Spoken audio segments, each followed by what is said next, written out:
Hello world, today I'm going to record a video about schools and exams and how stressful and horrible they can all be for everyone. Because we've all got that friend who's struggling really hard at the moment with all the exams and all the pressure. And it might even be you. I recently sat my Spanish speaking exam on Thursday. It didn't go very well, unfortunately, but it was very stressful, and I think a lot of people, especially in our position or our age group, year 11, are finding it really stressful and finding it really hard. And we had a lot of people who ended up crying, or some people like started hyperventilating and stuff. So I want to show you some ways to help control the stress. Number one is create a revision timetable. It helps you plan out your time.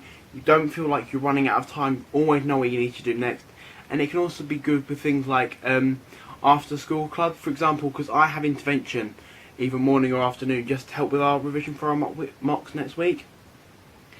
And I'm finding by having a solid revision timetable, I know I fit everything I need to fit in. And if I can't, I know I need to address that with teachers and discuss what I need to do when. Number two is sticking to that timetable. I know that sounds stupid, but the amount of times I've gone today and I have a revision for today, and the amount of times I've sat there going, because on my computer, YouTube or BBC iPlayer or something else, and trying to, I just fit in another small break here, and then you realise that you've missed an entire subject that you need for your exams, and you don't have time to fit it in. So make sure you kind of stick to that revision timetable. Otherwise, otherwise there's no point making one, and you will just end up missing whole topics that you need, and it causes even more stress. So if you can make a revision timetable, stick to it. Otherwise you get even more stressed out when you realise you don't really have enough time to fit it in. Number three is talk to teachers about what they think might come up in the exams. Simple trick I got from my physics teacher is every 4 years, every exam board has to cover all the topics. This gives the schools a look into what topics will come up in your exam, especially from that 4th year. They know kind of what's going to come up. So talk to your teachers. Your teachers have a rough idea, especially in mock exams, on what you need to concentrate on. Number four is trying to, if there is an intervention session your teacher's offering, attend it. Don't think, oh, I'm too tired, I've had a long day at school, I'm going to go home and not bother. If the teacher's offering support, take it. You will feel a lot less stressed out. Especially as I have a brother, he's over there somewhere, and I find it really hard to concentrate at home because I know I'll be distracted by him, or Mum will be coming home, or Dad will be doing this or something after school. So I find it a lot easier to stay in school and do intervention and make sure I've got the work done, then come home and relax, because otherwise I sit at home and I just get distracted by everything else that's going on. My phone goes off or something else, and I just get distracted, and it doesn't help revision.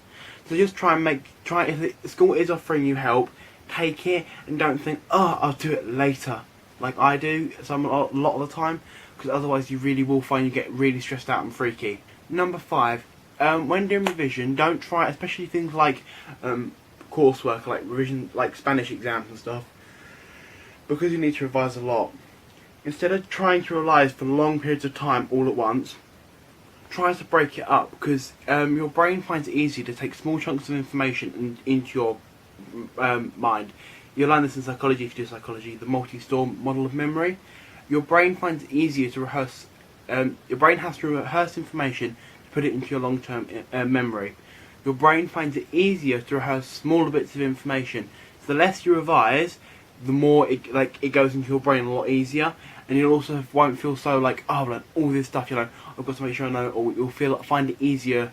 You won't feel so weighed down by it all, which is often really kind of the hard bit with revising. Comment below on what your techniques are and how you cope with exams, and any advice you could give to people taking exams currently. Thank you for watching. Please thumbs up the video and subscribe. The button, I think the button's there, and subscribe to the channel. Thanks for watching.